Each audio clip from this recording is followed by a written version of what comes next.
All right. Hello, everybody, and welcome to another awesome interview. I have an amazing guest that I'm about to interview right now. She actually's been a client inside of my network for years now. Oh my God, for years. I think it's going on almost 5 years now. So I'm so excited to have her on. You guys have seen her a part of several of my virtual summits. You guys actually have seen her speak at my live events. So this is not a brand new person to you. For some of you it is, but for most of you it isn't. So I'm so happy to bring on Alida, Miss Alida Alway. Yes. She's like, I was married now. How are you doing, love? I'm wonderful, and thank you so much, Letitia, for having me on as a guest. I'm so glad I happened to see the virtual summit, and I was just like in my spirit thinking like, I need to get back out there. I need to start doing the summits and, getting back out there as far as with collaborations are concerned. So I just absolutely appreciate you again opening up your platform to me and the Growth by Steps movement. Yes, and I've been watching the Growth by Steps movement grow and evolve. I've been checking you out on Instagram, girl. You're like one of my star clients, and I love you to death for that. So I love this direction that you're going in when it comes to financial literacy, right? But first, I want you to introduce yourself. So give everybody your concrete rundown, intro of who you are and what you do. Awesome. Thank you again, you guys. Yes, my name is Alida Alway, and I am from Dallas, Texas. I am your number one results-driven accountability strategist. I help you redefine your relationship with money, you guys, through my financial literacy program by empowering you to regain control of your actions while creating a more financially fit, energized, and transformed you. So I am so excited to be on this platform again, and let's take it away, sis. Let's do it. So let's get into this first question, which I think is so important because so many of us have gotten hardships from the pandemic. I know back in 2020, share a little bit of what happened to me was that I had to cancel all my events for that year. I've lost probably close to $50,000 that year. Just, when you're doing events, you're investing in them early, you're planning them out early. There's a lot of moving parts to it. So I know all of us, especially in the business world, have gotten a little bit of the wounds and the scars and the right hooks and the uppercuts when the pandemic has started. But I know from that, with our personal finances, right? What are some of the mistakes that you have seen women that you've seen them done with their personal finances since the pandemic has happened? Right.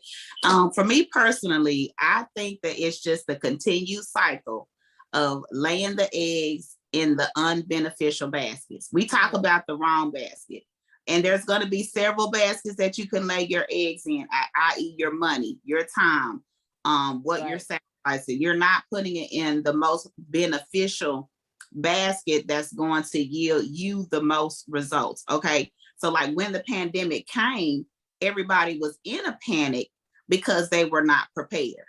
We didn't see it coming, and so on and so forth. But then we're going through it again in 2021, but yet and still 2020 still had not taught you that lesson of making sure that your eggs are laid in the most beneficial basket. Right. So here in 2022, we're still struggling with the relationship between ourselves and our finances.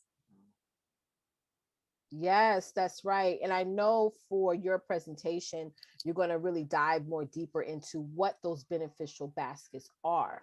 Because I know that's those of you who are watching right now. Y'all may be typing that in the comments. What is the beneficial basket? She's going to go over that during the presentation. So make sure y'all staying close to your emails because I will be sending you guys emails when her presentation goes live. So my next question in for you, this sort of segues into it. From the repercussions of the pandemic, everyone has limited resources. Even those who have substantial amount of revenue coming in is still far limited. Even now, like I went to the supermarket, what started like since 2 weeks ago, like my grocery bill has gone up by 20%. You know what I'm saying? So the prices are going up. Travel expenses are going up. Everyone's being hit heavy, right? So what's keeping women who have limited resources stuck with that financial strain, other than the prices going up and stuff. Right. And because we know that these things are just going to happen, things are going to happen. I don't think we're adhering to our financial recovery system. That's right. We have a plan, we have an action, and we're just really not applying our knowledge to what we should be doing versus what we want to do. We're again continuing that self-sabotage. We want what we want now, and what's going to happen later, we'll just deal with it later. And sometimes that later is the reason why people lost their jobs, why people lost their homes, why people lost a lot of their assets. And it's because it was what's happening now is the only thing that matters. And again, that's just how it is to me. It's just like we're not adhering to our financial rescue system.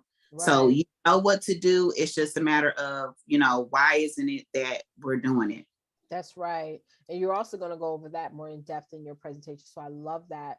I know this is a tough question for some of you guys who are watching this. It's like, how do I get even started with all this? Alida will go more deeper in her presentation on what the step-by-step you need and the how and all that stuff. But what do you feel, Alida, is keeping women from getting started with financial literacy? Definitely the lack of knowledge, the lack of applied knowledge, fear, and the unwillingness to collaborate. That's right. That's right. Right.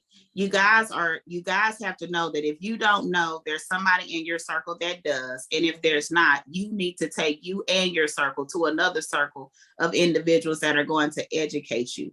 Not only educate you, but push you, coach you through that thing. Hold you accountable when your stuff do not smell like roses.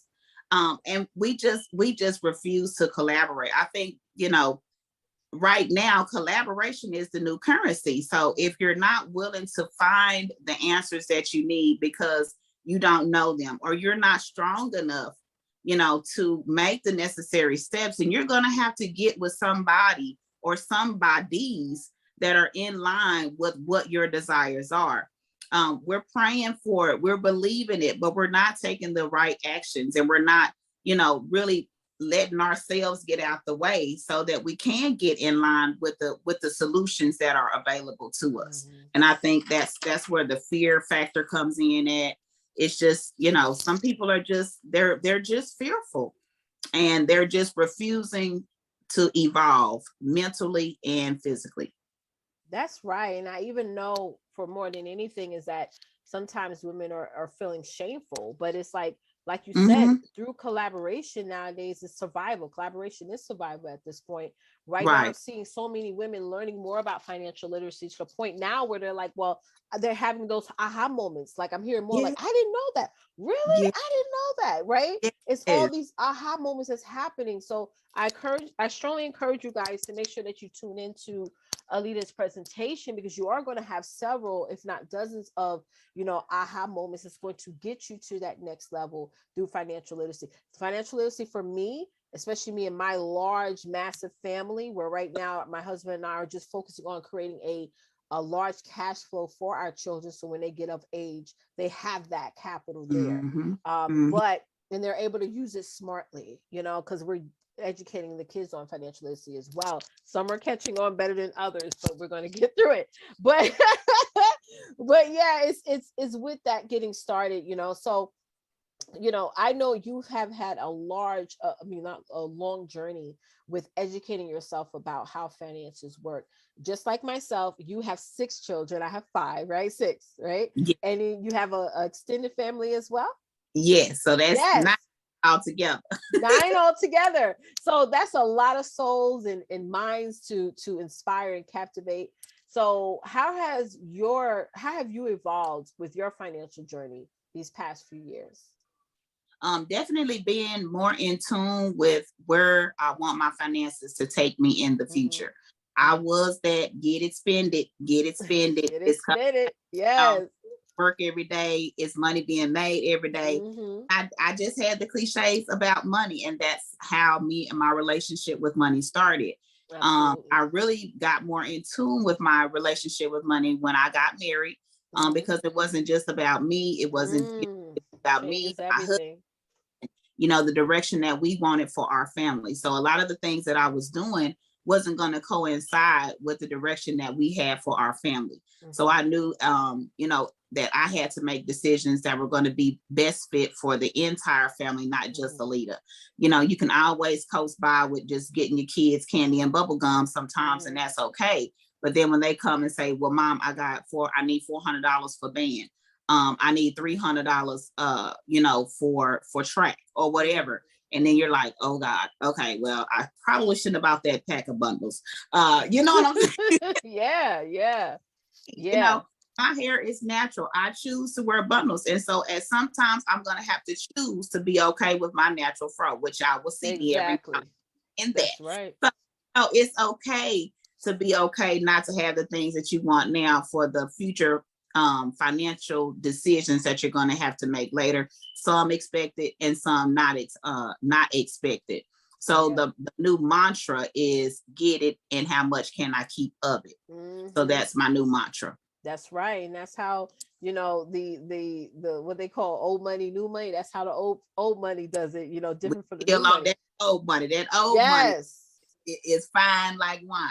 Yes, it is. And it tastes so good. It's very, it's different. I've seen old money and I've seen new money, and I like the old money. Just a different swag. You know what I'm saying? Ooh, honey, I'm telling you. Yes, but another thing about you is that you have a strong spirituality. So with that said, it's also incorporating that is like, how does God want us to spend our money? How does God want us to invest our money?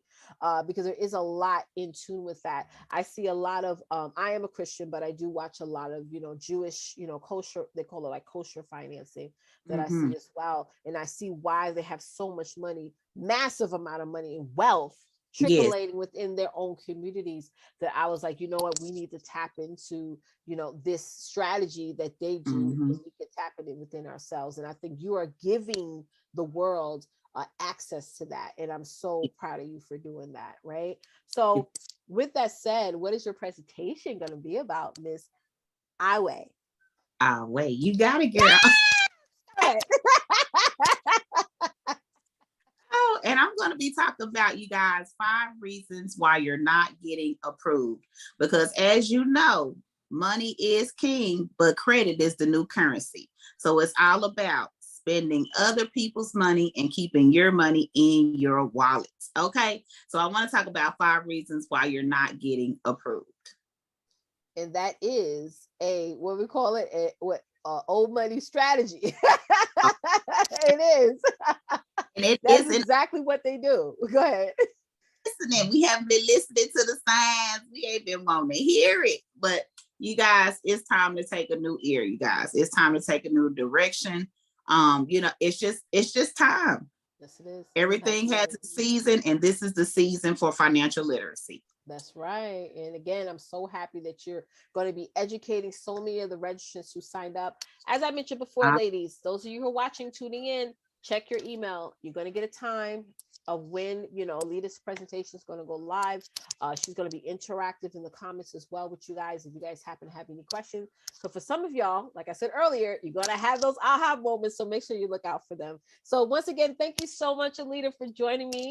And I can't wait to check out your presentation. Absolutely. Thank you, sis.